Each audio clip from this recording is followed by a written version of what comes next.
sa ating Panginoon? Amen. Gaano tayo kasaya? Excited pa ba tayo sa ministering ating ginagampanan o sa ating tungkulin, sa ating gawain, sa ating ministry? Masaya pa ba? Amen. Amen. Masaya pa talaga. Amen. Amen. Praise God. Ayan. So lahat tayo dito masaya pa. Amen. Masaya tayo sa paglilingkod, masaya tayo sa ginagawa natin sa ating Panginoon. Ayan. So sa oras na ito, hayaan yung idala ko po yung mensaheng aking din ibinigay kanina sa ating Mother Church sa Bangate. Siya rin, the same message din po na aking ibibigay po sa inyo sa oras na ito. Na may pinamagatan pong opportunity to serve. Amen. Opportunity, ibig sabihin oportunidad na tayo po ay makapaglingkod sa ating Panginoon. Amen? Na kaya hindi pa bumabalik ang ating Panginoon dahil hinihintay pa po niya tayo, binibigyan pa po tayo ng oportunidad para tayo ay gumawa ng mabuti at makapaglingkod pa sa ating Panginoon. Amen po ba? Naniniwala po ba kayo doon na marahil hindi pa bumabalik ang Panginoon kasi hinihintay pa tayong magbago? Amen. Binibigyan pa tayo ng second chance. Buti pa si Lord, may second chance. Diba? May third chance pa nga. Minsan maraming chances ang binibigay sa atin ng Panginoon. Maraming opportunity kaysa sa opportunity na binibigay sa atin ng mundo. Minsan may expiration ang opportunity na inahatag sa ato sa mundo. Amen ba yon? Amen. So, kanina tinanong ko po kayo kung masaya pa tayo sa paglilingkod natin. Kung nagagawa pa ba natin ang ating mga tungkulin. Kasi minsan po, hindi lahat ng nasa Panginoon ay gumagawa ng tungkulin. Amen? Ulitin ko, hindi lahat ng nasa Panginoon ay gumagawa ng kanilang tungkulin para sa Panginoon. Kalimitan, sa sobrang pagkasanay natin sa lahat ng bagay o yung tinatawag po na familiarity, nawawala na po ang pinakamahalagang bagay na dapat nating ginagawa para sa Diyos. Amen? Ano po ba itong tinatawag na familiarity? Yung parang nasasanay na tayo, familiar na tayo sa ating ginagawa, familiar na tayo sa bawat isa. Na which is familiarity is dangerous. Familiarity kills respect. Amen? Di ba? Pag masyado tayong familiar sa isa't isa, parang okay lang, kahit anong oras, magbiroan tayo, parang okay lang yun. Kasi familiar na tayo sa bawat isa. Nawawala na yung respeto natin, sino ba tayo, ano ba tayo sa isa't isa. Amen? Kumbaga sa sobrang close, sa sobrang pagiging familiar natin sa ministry din natin sa Panginoon, minsan nakakalimutan natin ang mahalagang bagay. Yung paglilingkod natin na totoo sa Panginoon, kung bakit tayo nandirito sa tahanang ito. Amen? Nakalimutan natin na nandito tayo kasi binago tayo ng Panginoon. Minsan sa sobrang familiar na tayo sa lahat ng bagay, hindi na natin naiisip yon. Amen? So, ganyan po minsan yung ibang mga nasa Panginoon. And I hope dito po sa atin, wala po nun. Wala tayong, kumbaga nandito tayo, ginagawa pa rin natin ang tungkulin natin sa Panginoon. Masaya pa rin tayo naglilingkod sa Panginoon, hindi pa tayo naboboring, hindi pa tayo nagsasawa. Amen ba yon? Amen. Amen. Praise God. So sa aklat po ng Juan, chapter 12, verse 1 to 8, basahin po natin. Sabi po dito, na susulat, 6 na araw bago sumapit ang pesta ng Paskwa, si Jesus ay nagpunta sa Betania kung saan nakatira si Lazaro na kanyang muling binuhay. Isang hapunan ang inihanda roon para sa kanya. Si Lazaro ay isa sa mga kasalo ni Jesus, samantalang si Marta naman ay tumutulong sa paglilingkod sa kanila. Kumuha naman si Maria ng isang bote na mamahaling pabango galing sa katas ng dalisay na nardo at ibinuhos sa mga paa ni Jesus. Pagkatapos, pinunasan niya ang mga ito ng kanyang buhok at napuno ang buong bahay ng halimuyak ng pabango.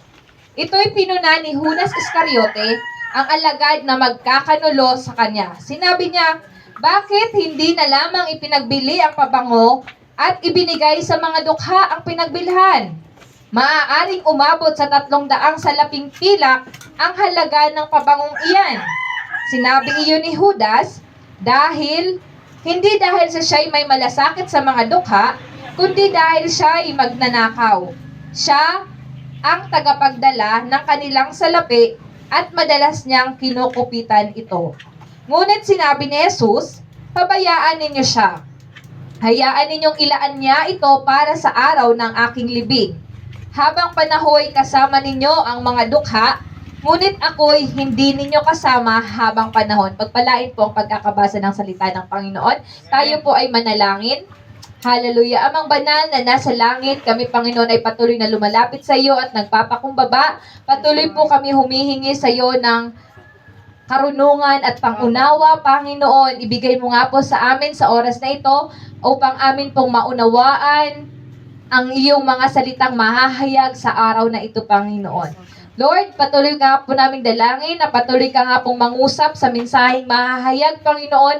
Nawa tumimo ang mensaheng ito sa kanilang mga puso, sa puso ng bawat isa sa amin na naririto, Panginoon.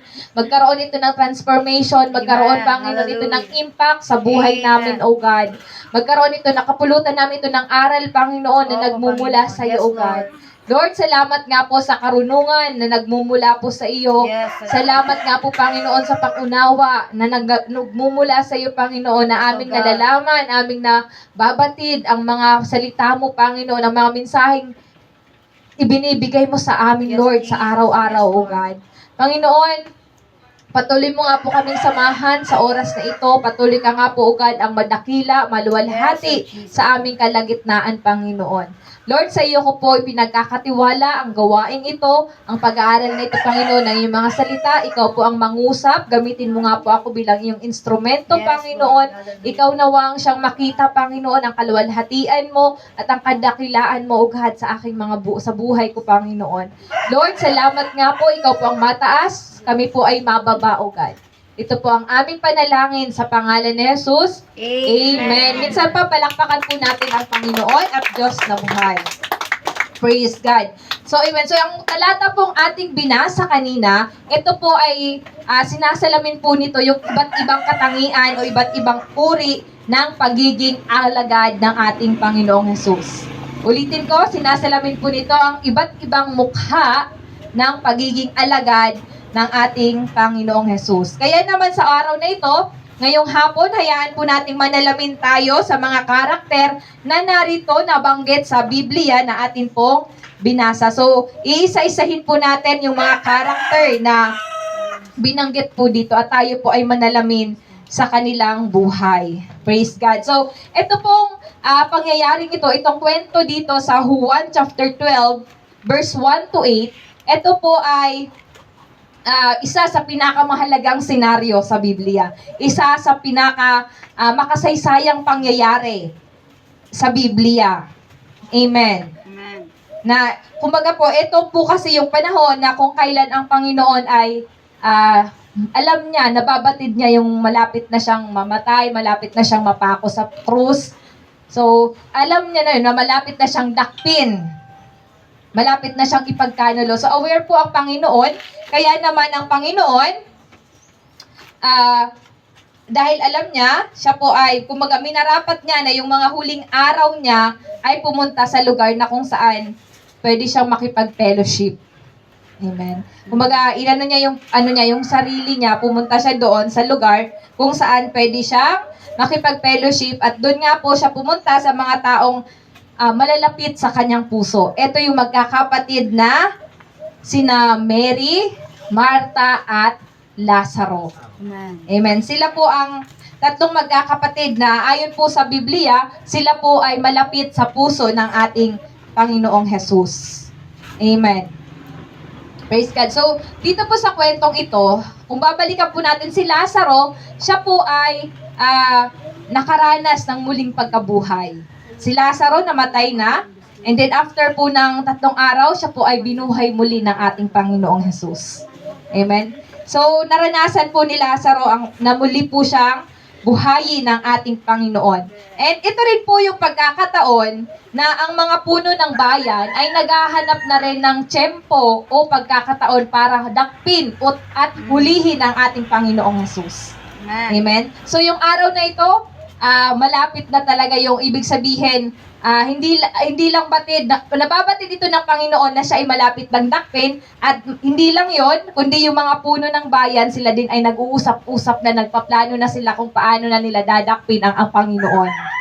Amen. So ito yung moment na to na ang Panginoong Jesus ay pumunta sa bahay ni na Mary, Martha, at Lazaro, kasama ng kanyang mga alagad. Amen. Amen. Amen. Praise God.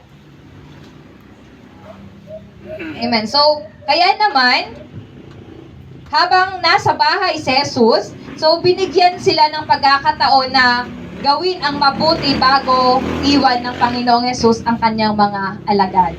Amen. So, tayo din naman, sabi ko nga po kanina, tayo din po ay binibigyan ng Panginoon ng pagkakataong makapaglingkod sa Kanya sa iba't ibang sitwasyon ng ating buhay. Nga lang, depende ito kung paano natin sasamantalahin ang pagkakataon. Amen. Naunawaan po natin, depende sa atin kung paano natin sasamantalahin ang pagkakataon na makapaglingkod sa ating Panginoon. Kasi sa panahon natin ngayon, masyado ng busy, maraming ginagawa, kumbaga, pasama na ng pasama ang ating mundo. So, nakadepende ito sa atin kung paano natin sasamantalahin na makasama ang Panginoong Jesus. Amen. Amen. Amen. So, sa oras na ito, tayo po ay manalamin. So, ito ay ang larawan ng mga Kristiyano sa panahon natin ngayon. Amen. Unahin po natin sa buhay ni Lazaro. Sabi ko kanina, si Lazaro po ay muling binuhay ng Panginoong Jesus. Si Lazaro, mahal siya ng Panginoon. Amen. Amen. Mahal ng Jesus ang taong ito, si Lazaro. Subalit, ang Panginoon ay nasa bahay nila. Wala siyang ibang ginagawa, kundi, ano po ang ginagawa ni Lazaro? Siya po ay nakikisalo. Amen. So, sabi po dito, habang si Jesus ay nasa bahay nila, si Lazaro naman ay isa sa mga kasalo ni Jesus. Ibig sabihin, si Lazaro po, ito yung larawan ng isang Kristiyano na mahilig makisalo. Amen. Mahilig makipag-fellowship. Mahilig makipag-eating fellowship. Amen. Yung, kakain lang siya. Amen. Pero, ni minsan sa kanyang buhay, hindi niya man lang pinasalamatan ang Panginoon. Ni minsan sa buhay niya, hindi siya nagbigay ng pasasalamat, nagsabi ng thank you sa muli mo akong binigyan ng bagong buhay. Walang naitala sa Biblia na nagpasalamat si Lazaro. Kahit man ang magpuri siya sa Panginoon, ang sumamba siya sa Panginoon, walang naitala. Kaya naman, sa buhay ng isang Kristiyano, minsan ito yung mga Kristiyanong tanggap lang ng tanggap. Hallelujah. Receive lang ng receive. Amen. Sa presensya ng Panginoon, may kagalingan. Amen. Sa akin yan. Sa presensya ng Panginoon, may kalakasan. Akin yan. Pagpapalain kayo ng Panginoon. Amen. Sa akin yan. Hallelujah. Pero never siyang pasalamat sa Panginoon. O, sino dito sa inyo ang pwedeng magpasalamat sa Panginoon? Magbibigay tayo ng testimony. Wala na. Ganun lang siya. Amen? Testimony na naman. Yeah. So, ito yung larawan ni Lazaro sa panahon natin ngayon. Yung mga hadlok mag-testimony. Mga hadlok mag-share sinsalita sa Panginoon. Yung okay lang sa kanila na mamuhay na pinagpapala lang sila ng Panginoon. Amen? Walang give and take. Puro lang take. Puro lang siya receive, hindi siya nag-give. So, eto yon. So, siguro naman wala namang Lazaro dito. Amen. May Lazaro ba dito? Wala. Wala. Absent. Praise God.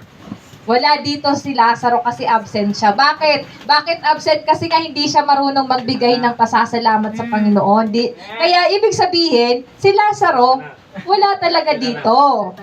Amen. Absent siya. Kasi yung mga nandirito ngayon, sila yung mga taong nagbibigay ng pasasalamat. Gusto magbigay ng papuri. Kayo yun. Praise God. So yun po si Lazaro sa panahon natin ngayon. So pangalawa, si Martha. Sino nga ba si Martha? Si Martha, siya po ay isang napakabising tao. Amen. Wala siyang ginawa kundi gawin yung mga gawaing bahay, magsilbi, maghanda. So dito po si Marta po ay samantalang si Marta naman ay tumutulong sa paglilingkod sa kanila. Mga pinaglilingkuran nila ang Panginoon habang sila ay kumakain. Amen? Siya yung trabaho ng trabaho, gawa ng gawa si Marta. Walang masama sa pagiging masigasig. Amen? Walang masama sa pagiging masipag. Baka sabihin nyo, ay, wag na tayo maging Marta, wag na natin gawin yung mga gawaing bahay. Wag na tayo magpaka-busy. Hindi po. Ibig sabihin, walang masama sa pagiging masigasig. Nga lang, kailangan natin balansehin yung pagiging masigasig natin sa paggawa at lalong yung pagiging masipag natin sa paglilingkod sa ating Panginoon. Amen. Ito yung mga tao na mas pinapahalagahan kung paano yumaman, kung paano umunlad, mas inuuna nila yung pangangailangan ng tahanan, ng pamilya, mas inuuna nila, mas binibigyan nila ng priority yung mga bagay dito sa mundo na pang temporary lamang. Amen? Kasi lahat ng bagay dito sa mundo ay temporary. So nakapokus si Marta sa mga bagay na temporary. Amen? Sa ating mga Kristiyano, minsan, nagiging Marta tayo. Amen? Na minsan sa ating buhay, tayo ay may gawain. Sis, attend ka ng gawain. Ay, busy ako, may himuon, pagod ako. Daghanon pa ang trabahoon ko. Mag-ibanghelyo tayo. Ay, grabe, limpyahon. Ay, wara bilin sa tindahan. Ay, ang baboy na mo, wara bantay. Ang bata na mo, wara. Ang dami niyang rason. Napaka-busy niya. Amen? Kulang na, daig pa niya ang presidente sa pagiging busy. Hallelujah. Amen? Na halos lahat na lang ng gawain siya na yung gagawa. Eto po si Marta. Napakasipag niya. Na minsan po, kinurek na siya ng Panginoon. Na minsan din, pinapagsabihan siya ng Panginoon sa pagiging abala niya sa trabaho. Na minsan mayroon po dito sa Biblia na nabanggit yung kwento po ni Marta na habang ang Panginoon po ay nasa bahay po nila, si Marta abalang-abala sa gawaing bahay, samantalang si Maria po ay mas pinili niyang umupo sa paanan ng Panginoon. Amen? Minsan sinabi po ni Marta, Panginoon, wala bang anuman sa inyo na pinabayaan ako ng aking kapatid na maglingkod lang na mag-isa? Ganon yung sinabi ni Marta. Sabi na, wala bang anuman sa inyo na diri ako yung dadanunan sa ako kamanghod? Hallelujah. Ako busy dito. Sabihin mo nga sa kanya na tulungan ako. So, yun yung sabi ni Marta sa Panginoon. Makikita natin na yung pamigiging pamilyar, it kills respect. Panginoon yung kausap niya, inutusan niya yung Panginoon. Amen? Dahil sa abalang-abala, anong sagot ng Panginoon sa kanya? Marta, Marta, labis kang nag-aalala. Malabis kang nababahala tungkol sa mga maraming bagay. Ay, Panginoon, sugnaon mi. Ay, wala rin naman nga yung pagkaon doon. Ay, kita ko nakaluto, doon sudaon namo. Naghanon pa ni mo, naghanon, may mga tipigon, may labahan pa. Naghanon. So, ganun po si Marta. Samantalang ang kapatid niya, si Mary, nandun lang nakikinig. Pag marami po bagang tao, lalo na sa bahay natin, pag may bisita, syempre ikaw ang punong abala. Na kapag nakita mo yung mga anak mo na nandun, naglalaro, sila, minsan parang iba na sa pakiramdam mo, na minsan uutusan mo sila, magrilinig gani ka mo, magdaranan man daw ka mo din, kay gaben ato, bisita. Ikaw ang punong abala. So minsan, hindi natin maitatanggi sa buhay natin, minsan nagiging Marta tayo. Hallelujah. Amen? Ulitin ko, walang masama sa pagiging Marta, sa pagiging masigasig. Ang kailangan lang natin, balansehin po natin ang ating mga ginagawa. Amen. Amen. Amen po ba? Amen. Amen. Kasi si Marta nakaranas ng correction. Nakaranas siya ng sinabihan siya ng Panginoon, nakaranas siya ng advice sa mga Kristiyano, nakaranas na ng counseling, in-advise na ni pastor, ganito ang gawin mo, ganito dapat, kumbaga ganito. Pero balik balik pa rin sa dating lifestyle. Hallelujah. Parang kinaugalian na magpapa-counsel na lang din, magpapa-advise na lang ako mamaya kay pastor. Pero after nun, wala pa rin, babalik pa rin, magiging busy pa rin. Hallelujah. Amen? Ganito po ang buhay ni Marta. Na minsan nang nasaway. Amen? Alam po sa buhay natin na minsan na tayong nasaway. Amen. Minsan na tayong Hallelujah. napagsabihan. Yes. Amen? Pero ito si Marta ay nagpatuloy pa rin, bumalik pa rin, balik pa rin sa dati niyang ginagawa. Amen? Kasi mas nakapokus siya sa mga bagay na pang temporary lamang. So eto si Marta. Pangatlo, sa buhay po ni Maria. Si Maria, ma-appreciate natin, makikita natin yung ginawa ni Maria dito na kumuha po si Maria ng bote. Sabi dito,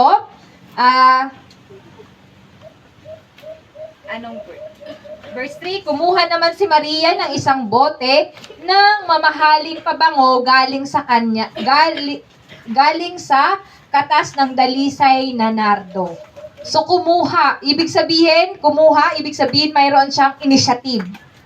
Amen. Hindi niya hinintay na siya ay utusan, kundi nag-initiate siyang kumuha ng bagay na ibibigay niya sa Panginoon.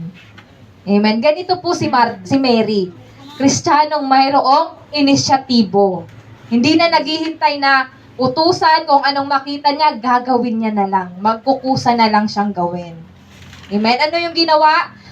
Pinili niya, sabi dito, pinili po ni Mary ang pinaka-special na handog at ibinuhos niya sa paa ng Panginoon. Imagine po natin itong perfume na ito na ibinuhos po ni Mary. Ito ang katumbas po nito noon sa panahon nila ay katumbas po ito sa 1 year na sweldo. Amen. 1 year na sweldo po nila. Ito yung katumbas ng perfume na yon. Pero ang ginawa lang po ni Maria, ibinuhos lang po niya sa paa ng Panginoon. Amen. Kaya naman nga, etong si Judas, nung makita niya si Mary, siya ay nagtino. Pinunan niya na, sayang, sabi ni Judas, pwede pa kunta niya yun maidanon sa mga mahirap. Amen. Sayang, pero si Mary, hindi niya pinakinggan yung sinabi ng mga tao sa paligid niya. Bagkus ipinagpatuloy niya ang kanyang, yung ginagawa niya sa paa ng Panginoon. Amen. Ito yung mga Kristiyano na patuloy na naglilingkod sa Panginoon, patuloy na nagsiserve kahit na pinagsasabihan, nakakarinig sa ibang tao na, ay, sayang lang yung pagpunta niyo sa simbahan, itururog pa kunta niyo yun yan. Kay masiramon na yan, magturog niyan, alas 2, alas 4, alas 3. Diba? Hallelujah. Mga pagal nga kamo sa trabaho, sayang lang sa iyo energy, sayang sa iyo oras. Katulad din po ni Mary. Sabi sa kanya, sayang pabango na yan. Amen? Ibinuhos mo lang. Amen? Pero si Mary, alam niya, wasteful man yung ginawa niya, pero alam niya, sa paningin ng Panginoon, worthy yun. Amen? May halaga. Alam natin, na kahit ano man sabihin nila, yes, sayang ng oras natin, sayang ng ginugugol nating oras sa paglilingkod sa Panginoon, ng araw natin, pwede pa tayong magtrabaho, pwede tayong magpahinga, pero alam natin, ang ginagawa natin sa Panginoon na hindi sayang. May value, may halaga yung bawat ginagawa natin sa Panginoon. Nakikita ng Panginoon yung ginagawa nating paglilingkod sa Kanya. Nakikita ng Panginoon yung pagpapagal natin, paghihirap natin sa paglilingkod sa Panginoon. Na kahit ano man yung mga persecution, ano man yung sabihin sa atin, na kesyo ganito, ganyan sa pagiging born again, pero nagpapatuloy. Yan ang pusong Maria. Amen. Amen. Yan ang Kristiyanong katulad ni Mary. Porsigido. Amen. Yung nadadapa pero hindi na knock down. Amen. Amen. na lumulubog pero hindi nalulunod. Amen. Hallelujah. Amen? Kumbaga, ito yung mga Kristiyano na dumadaan sa pagsubok pero hindi sumusuko. Amen. Dumadaan lang. Yes. Hindi tumatambay. Kasi pag tumambay, for sure, lulubog. Yes. Amen? Hallelujah. So, ito po ang buhay ni Mary. Na, kaya nga po, si Mary, kumbaga, ang puso niya talaga nasa Panginoon. Amen? Noong unang panahon po, yung ginawa po ni Mary, nung binuhusan po niya ng pabango ang Panginoon sa ulo, sabi po dito, basahin po natin. Kumuha naman si Maria ng isang bote ng mamahaling pabangong galing sa katas ng dalisay na nardo at ibinuhos sa mga paa ni Jesus. Ayan, ibinuhos sa paa ng Panginoon. Kung mapapansin po natin, sa aklat po ng Mateo chapter 26, and then sa Marcos 14, mababasa rin po natin yung ganitong kwento. Amen. Mababasa natin. Ngunit, kung mapapansin po natin, sa aklat po ng Mateo at ng Marcos po, makikita po natin dito na magkaiba. Amen. Sa aklat po ng Mateo at ng Marcos, makikita po natin dito na ito po ay ang binuhos po yung perfume sa ulo. Amen? Sa ulo ng Panginoon. Pero pagdating naman po dito sa John, ang nabanggit po dito, ibinuhos po sa paa. Amen? Bakit po kaya? Bakit magkaiba yung bakit magkaiba po yung account ni Mateo at ni Marcos tapos sa account po ni Juan? Bakit kasi po, ang tawag po dito ay synoptic gospel. Na depende ito sa point of view or sa ng isang writer. Amen? Depende sa perspective ng isang writer kung saan niya gustong mag-focus. Na marahil si Juan, gustong mag-focus po ni Juan sa ginawa po ni Maria, hindi sa ulo, kundi sa paa ng Panginoon. Tapos doon po sa ginawa ni Maria. Kasi ang ginawa po ni Maria, pagkatapos po niyang buhusan, ay pinunasan niya po ng kanyang buhok ang paa ng ating Panginoon. At ang buhok po noon, ito po ay simbolo ng isang dangal ng isang babae. Amen. Kaya nga bihira noon yung mga may maiksi ang buhok, lahat mahaba ang mga buhok po noon. Kasi ito po ay sumisimbolo sa dangal ng isang babae. And mapapansin po natin, ginamit po ni Mary yung kanyang buhok, pinunas po niya sa paa ng Panginoon. Anong ibig sabihin nito? Si Mary, walang halaga sa kanya yung buhay niya. Kumaga, mas binigyan niya ng halaga yung buhay niya, yung ginagawa niya para sa Panginoon kaysa sa sarili niyang buhay. Lahat kayang ibigay ni Mary para sa Panginoon. Naunawaan po ba natin? Amen. Na kahit ibig sabihin na kasi si Mary, nakapokus siya sa bagay na pang eternal. Amen. Nakapokus siya na alam niya na etong ginagawa ko sa Panginoon, worth it ito. Amen. Walang ito, pang matagalan ito. Wala ito yung expiration.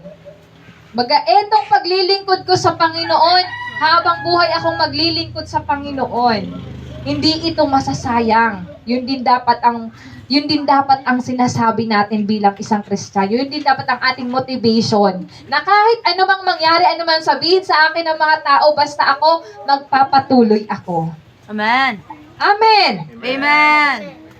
Hindi ako magiging katulad ni Lazaro, hindi ako magiging katulad ni Martha, kundi magiging Mary ako. Amen. Hallelujah. Na buong buhay ko ibibigay ko sa Panginoon. Amen. Amen po ba tayo doon? Amen. Ganyan po si Mary. Grabe si Mary. Very kumbaga, yung expensive ibinigay po ni Mary. Expensive perfume. Ganon siya katindi.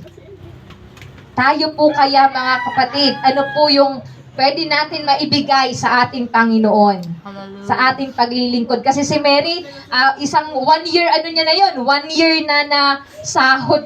Katumbas daw ito ng 1 year na sahod.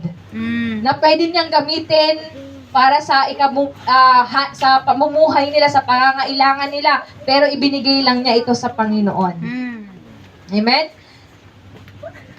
And bago ito, sabi po dito sa last chapter po ng aklat na ito, kasi sinaway po sila ng Panginoon. Amen? Baga nagkaroon dito ng pagsaway ang Panginoon na mas binigyan niya ng halaga mas dinaluguran niya yung ginawa po sa kanya ni Mary. Amen. Kaysa doon sa mga alagad niya, nakasama niya yung nakikipagsalo sa kanya, tapos sa mga naghahanda para sa kanya, mas kinaluguran ng Panginoon ang ginawa po ni Mary. Kaya nga sabi ng Panginoon, habang may nangangaral ng salita ng Panginoon, mamemensyon ang pangalan ni Mary. Amen? Habang may nag-aaral. Kaya nga sa oras ding ito, pinag-aaralan natin ang salita ng Panginoon at naalala natin ang ginawa ni Maria. Amen? Gaya ng sabi ng ating Panginoon. Amen. And lastly, si Judas. Si Judas Iscariote. Ano naman kaya? Sino naman itong si Judas Iscariote? Amen? Si Judas, siya yung nagpuna. Ibig sabihin, siya ang parapuna, siya ang paratinoo sa loob ng church. Kristiyanong mahilig tumingin sa mga ginagawa ng mga kapwa niyang Kristiyano. Amen? So, eto po si Judas. Wala siyang ginawa, kundi ang magkunwari at magpuna. Kung titingnan natin, si Judas po, he looks spiritually matured. Bakit? Kasi alagad siya ng Panginoon, kasama siya ng Panginoon na nagpapagaling, nag-share ng salita ng Panginoon. Pero po, si Judas, hindi po siya ganun ka-mature. Tingin mo mature, looks spiritually mature. Bakit? Kasi meron siyang self-interest. Meron siyang hidden agenda. Meron siyang motibo. Ganito po ang buhay ni Judas. Amen?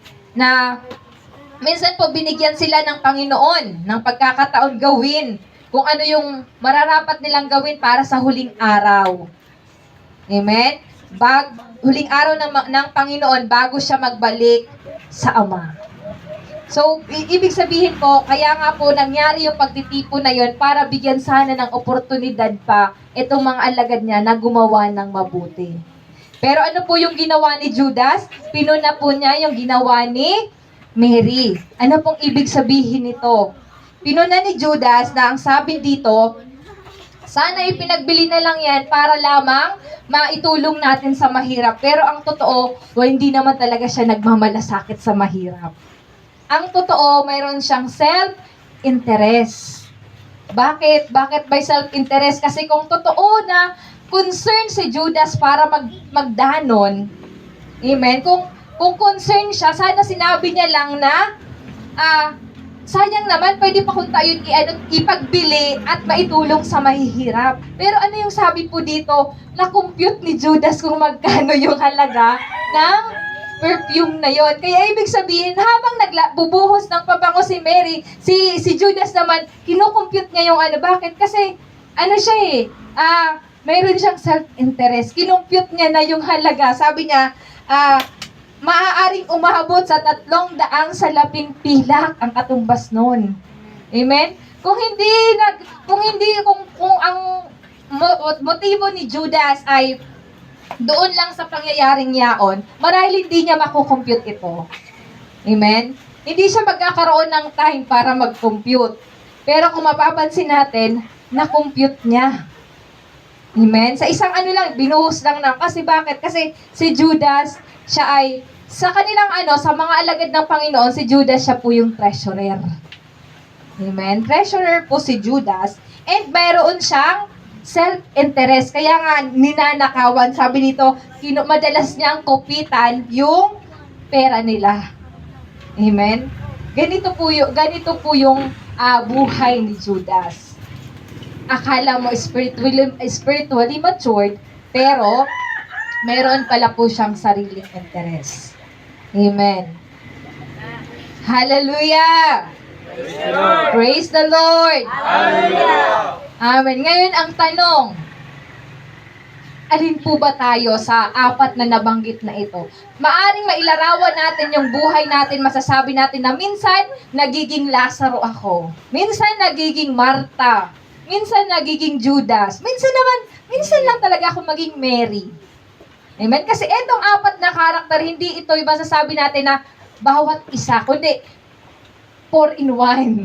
Pwedeng sa atin mismo, maaring taglay natin ang katangiang ito. Hello? Amen po ba yon?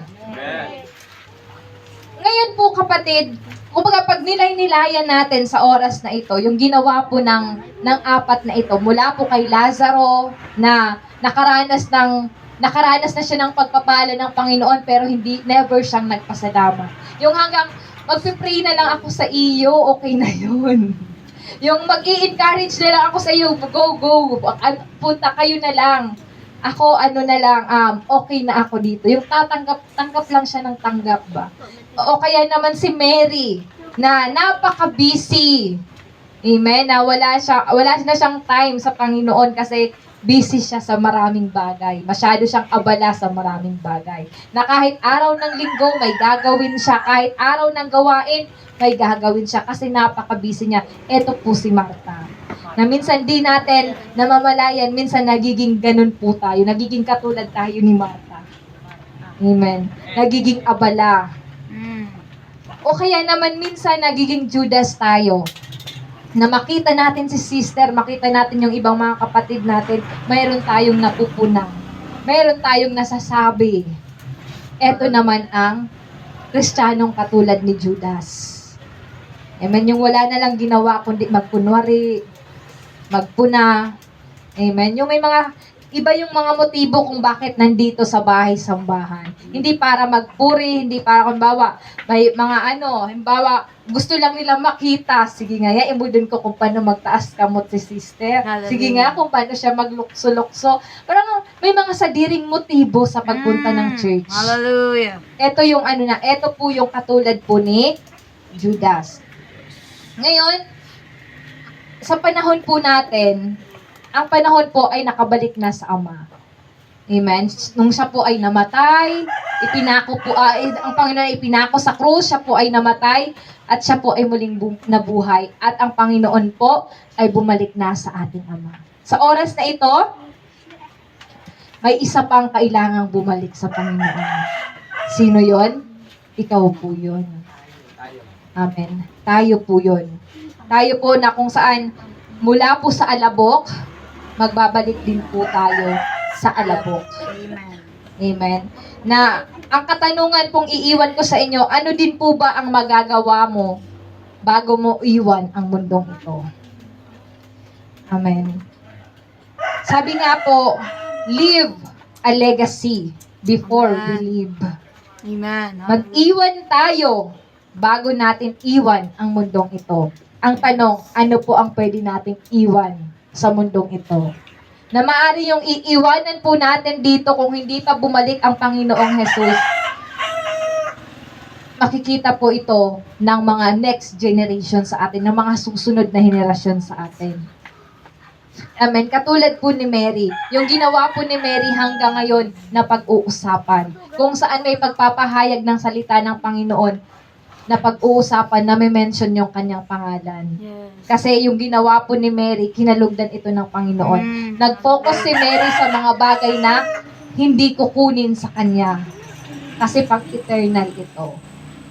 Kaya naman, kapatid, sa araw na ito, we have an opportunity to serve habang hindi pa bumabalik ang Panginoon. Yes. Hallelujah. Amen? Na atin pong alamin kung ano po itong kaya nating ibigay, ano yung kaya nating ibalik sa Panginoon habang hindi pa bumabalik ang ating Panginoong Jesus. Shall we pray? Hallelujah. Hallelujah. Sa oras na ito, patuloy tayong manalamin sa atin pong napag-aralan sa linggong ito patungkol sa 4 na karakter na sina Lazaro, si Martha, si Mary, at si Judas. Manalamin tayo sa kanila na kung minsan nireveal sa'yo ng Panginoon na ikaw ay nagiging katulad ni Lazaro, maaari kang maging honest sa harapan ng Panginoon. Yung buhay mo, alam mo, kilala ka ng Panginoon. Wala kang pwedeng maikubli sa Panginoon. Pwede kang maikubli sa amin, pero sa Panginoon, kilala ka ng Panginoon. Alam ng Panginoon kung ikaw ay nagiging Lazaro. Alam ng Panginoon kung ikaw ay nagiging Martha. Alam din ng Panginoon kung ikaw ay nagiging Judas. At alam din ng Panginoon kung ikaw ay nagiging Mary. Yes, hallelujah. Wala tayong may kukubli sa Panginoon. Kaya sa oras na ito, this is an opportunity para aminin natin sa harapan ng Panginoon ang ating pagkakamali, ang ating pagkakasala, i-renounce ng ating mga bibig, banggitin ng ating mga labi, humingi tayo ng kapatawaran sa Panginoon. Kung tayo man ay nagkulang sa Panginoon, naging busy man tayo, humingi tayo ng tawad sa Panginoon. O kung naging Lazaro man tayo na mayroon pang bagay sa atin na hindi pa natin na ipagbibigay pasalamat sa Panginoon, hindi pa natin napupurihan ang Panginoon sa mga bagay na ginawa niya sa atin, then sabihin mo na ngayon sa Panginoon. This is an opportunity to serve God. Amen. Hallelujah. Na kung minsan, ikaw ay nagiging Martha sa buhay mo, nagiging busy ka, sobra yung pag-aalala mo sa mga bagay-bagay, iaminin mo ito sa Panginoon. Be honest to the Lord. Amen. Hallelujah. Lalong higit kung ikaw ay nagiging Judas, na minsan dumating sa punto na ang pagsamba mo na lang sa Panginoon ay pakunwari na lang. Hallelujah. Na minsan sumasamba ka sa Panginoon, tinitingnan mo ang mga kapatid kung sila ay magkakasala. Ihingi mo ito ng tawad sa Panginoong Jesus. Be like Mary. Hallelujah. Kung nais mong tularan si Mary sa oras na ito, lumapit ka sa Panginoon, dumulog ka sa Panginoon, ipanalangin mo sa Panginoon, i-desire mo sa Panginoon na magkaroon ka ng puso na katulad ng puso ni Mary. Hallelujah. Kausapin mo ang Panginoon sa oras na ito. Praise you, Jesus. Allow God to speak in our midst. Hallelujah, hallelujah. Maaari po ba tayong tumayo sa oras na ito? Patuloy po natin saliksikin ang ating mga sarili, ang ating buhay sa harapan ng Panginoon. Maging totoo tayo sa harapan ng Panginoon. Hindi dahil sinabi ko na magpapakatotoo ka, hindi dahil sinabi ko na aaminin mo ito sa Panginoon, kundi dahil may kagustuhan kang aminin ito sa Panginoon. Dahil nagdidesisyon ka sa oras na ito, nahihingi ka ng tawad sa iyong pagkukulang sa Panginoon. Hallelujah. Alam ng Panginoon ang nilalaman ng puso mo. Alam ng Panginoon ang nilalaman ng iyong isipan. Hallelujah. Hallelujah. Patuloy mong kausapin ng Panginoon. Patuloy kang manitluhod sa harapan ng Panginoon. Magpakumbaba ka sa harapan ng ating Panginoon. Na marahil ang Panginoon hindi pa bumabalik sa sa mga panahong ito.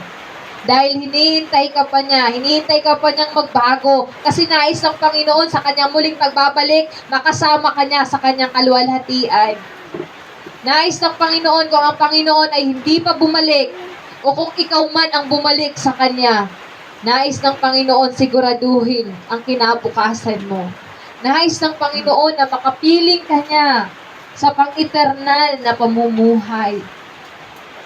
Hallelujah. Hallelujah. Praise you, God. Praise you, Jesus. Let your Holy Spirit move upon us, O God. As we pray, Panginoon, sa oras na ito, O God, patuloy kang hapong mangusap sa bawat isa sa amin, Panginoon. Patuloy mo pong pukawin ang natutulog naming mga puso, Panginoon. Patuloy na iparanas mo sa amin ang iyong dakilang pag-ibig sa bawat isa sa amin, O God. Hallelujah. Hallelujah. Let us be reminded how God loved us. How God Paano ang Panginoon? Iniibig niya tayo. Ano ang ginawa ng Panginoon? Siya ay napako sa krus. Siya ay nasugatan para sa ating mga kasalanan. Siya ay binugbog na parusahan kahit na ang Panginoon ay wala siyang sala. Ang Panginoon ay pako sa krus para sa atin. At hanggang ngayon, hindi nagtatapos ang kwentong yon. Hindi nagtatapos ang kwento sa ang Panginoon ay naipako sa krus para tayo ay magkaroon ng kaligtasan. Ang kwentong ito ay nagpapatuloy hanggang ngayon. At patuloy na nangungusap ang Panginoon. Labis na mahal ka ng Panginoon. Hindi lang siya namatay para sa iyo. Hanggang ngayon, ang totoo, hinihintay ka pa ng Panginoon na totoong manumahalik sa kanyang harapan. Na totoong manumahalik sa kanyang presensya. Hallelujah. Itibig tayo ng Panginoon simula pa nang tayo'y mga makasalanan pa. Ilinis tayo ng Panginoon.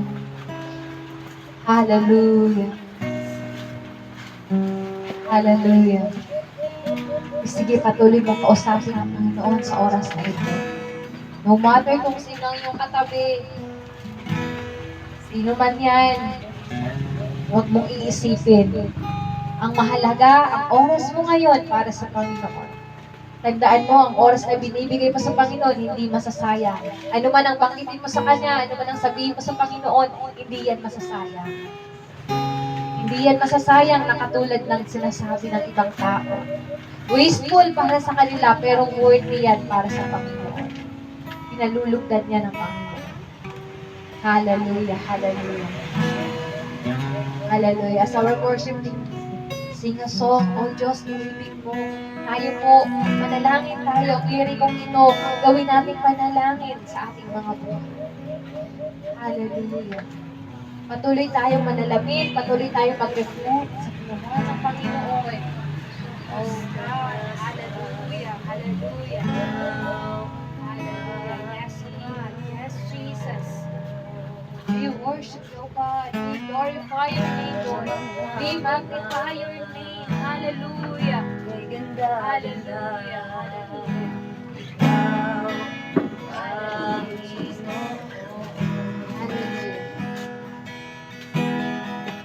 Hallelujah. Yes, oh God. Yes, Jesus. Kataas-taasan, ikaw ang Panginoon. Kamangha-mangha, kaganda-ganda, ikaw ang Panginoon. Ibigay mo ang lahat, Diyos, inibig mo ang isang tulad ko. Tinawag mo na, tinabi sa piling mo, at sa iyong mga mata, ako'y malinis na, katwiran ni Jesus, iyong nakikita.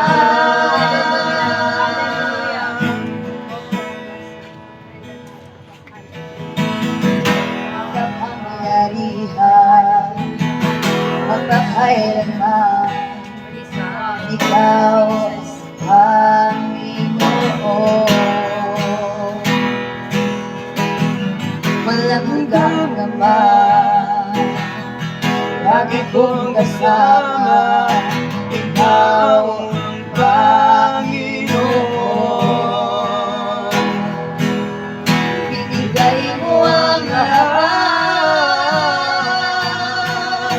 Diyos, inibig mo ang isang tulad ko. Tinawag mo ka na, tinabi sa piling mo, at sa iyong mga mata, ako'y malinis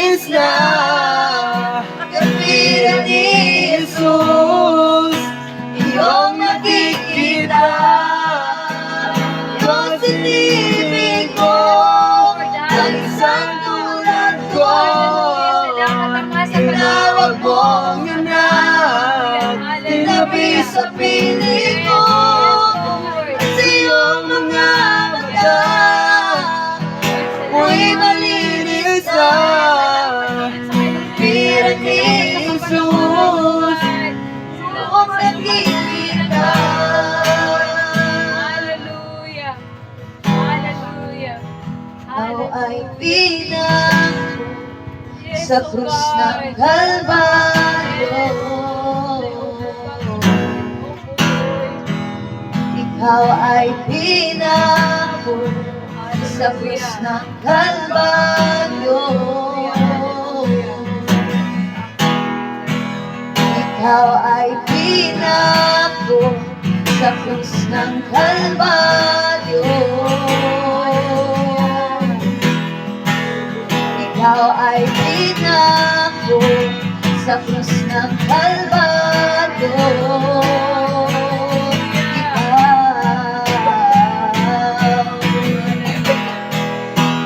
Ikaw ay pinako sa krus ng Kalbaryo.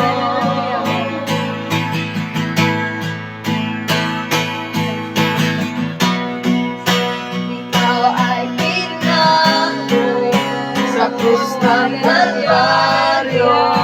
Hallelujah. Salamat, Panginoon, sa pagkakapako mo sa puso, God. Salamat sa kaligtasan. Salamat sa Ikaw ay katuturan. pinako sa krus ng Kalbaryo. Pag-ibig mong wagas ang naghari, ibigay mo ang lahat, ibigay mo ang lahat. Diyos, inibig mo ang isang tulad ko. Hallelujah. Tinawag mo ang Hallelujah. tinabi sa piling mo at sa iyong mga mata ako'y malinis na pira ni Jesus iyong nakikita. Tinibig mo ang isang tulad ko. Tinawag mo ang anak, tinabi sa piling mo sa iyong mga mata ako'y malinis na pira ni Jesus iyong nakikita. Hallelujah. Hallelujah, kapatid. Ang sabi sa awiting ito, ang Panginoon, ang Diyos Ama, ibinigay niya ang kanyang nag-isa-isang anak. Ibinigay ng Diyos Ama ang kanyang buktong na anak para sa atin, para sa kapatawaran ng ating mga kasalanan. Si Mary, ibinigay niya yung mamahaling pabango sa Panginoon. Ikaw, church, ikaw, kapatid, ano ang maaari mong ibigay sa Panginoon sa oras na ito? Ano ang maaari mong isuko sa Panginoon? Para iyong ipakita ang iyong pagmamahal sa Panginoon. Sabi ng salita ng Panginoon, for God so loved the world, ganoon na lamang ang pag-ibig ng Panginoon sa sanlibutan ito. Kaya ibinigay niya ang kanyang buktong na anak na si Jesus, upang ang sino mang sa kanya'y sumampalataya ay hindi mapapahamak kundi magkakaroon ng buhay na walang hanggan. Church, ang Ama, ibinigay niya ang kaisa-isang anak niya para sa iyo. Ito ay isang hamon sa atin. Ano ang pwede natin ibalik sa Panginoon? Pag-ibig mong wagas ang naghari, binigay mo ang lahat, binigay mo ang lahat. Diyos, inibig mo ang isang tulad ko. Tinawag mo ang anak, tinabi sa piling mo at sa iyong mga mata ako'y malinis na katwiran ni Jesus nakikita. Diyos, inibig mo ang isang tulad ko. Tinawag mo anak, tinabi sa piling mo, at sa iyong mga mata ako'y malinis na. Katwiran ni Jesus, iyong nakikita. Diyos, inibig mo ang isang tulad ko. Tinawag mo anak, tinabi sa piling mo, at sa iyong mga mata ako'y malinis na. Katwiran ni Jesus, iyong nakikita.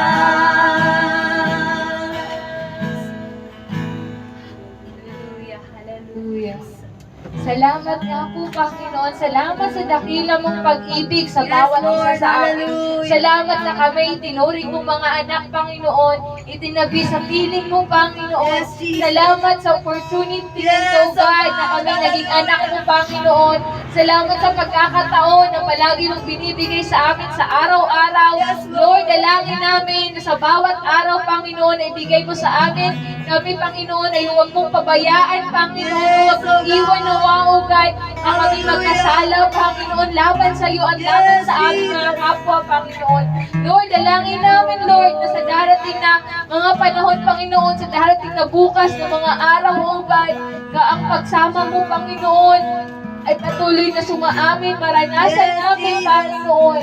Lord, huwag mo nga po kaming bibitawan, Panginoon. Huwag mo nawa, Panginoon, hayaan na kami mapahamak, O God. Huwag mo nga hayaan na kami, Panginoon, mawala sa iyong piling, Panginoon. Lord, tulungan mo kaming manatili sa iyo, Panginoon. Bigyan mo kami ng kalakasan, O God. Patatagin mo ang bawat isa sa amin, Panginoon. Yes, Lord. Gusto namin manatili sa iyo, Panginoon. Gusto namin maglingkod sa iyo, Panginoon. Katulad ni Mary, Panginoon. Iaalay namin ang aming buhay sa iyo, Panginoon. Nakapokus kami, Panginoon, sa mga eternal na bagay, Panginoon. Sa mga bagay na hanggang eternal, Panginoon. Hanggang walang katapusan ng mga bagay, Panginoon. Yung bagay na hindi masasayang, O God. Hindi ito, Panginoon, yung mga bagay na ginagawa namin sa iyo, Lord, na alam namin, Panginoon, mayroon itong halaga sa harapan mo, Panginoon. Amen. Hallelujah, hallelujah.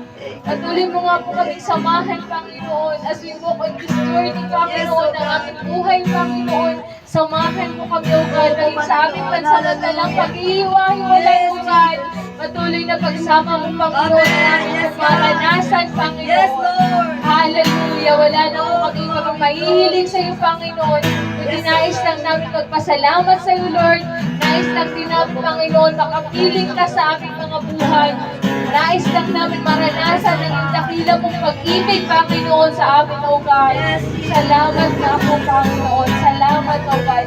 Ikaw ang patuloy na mataas, mapapurihan at madakila sa bahay sa bangit, O God. Kaya ito po ang aming panalangin sa pangalan ni Jesus. Ang lahat ay magsabi ng Amen. Minsan papalakpakan po natin ang Panginoon at Diyos ng mga Diyos, Hari ng mga Hari. Hallelujah! Hallelujah! Hallelujah! Palakpak para sa Hari ng mga Hari. Palakpak para sa Diyos ng mga Diyos. Palakpak na may kasamang Hallelujah! Praise you, Jesus! Hallelujah! Hallelujah! Salamat sa Panginoon. Praise God. Isa po mapagpalang linggo ng pananambahan, mga kapatid. At dito po tayo nagtatapos. Hallelujah. God is good. All the time. And all the time, God is good. praise God. Hallelujah. Isa pang malakas na palakpak para sa ating Panginoon at Diyos na buwan. Praise God. Praise God.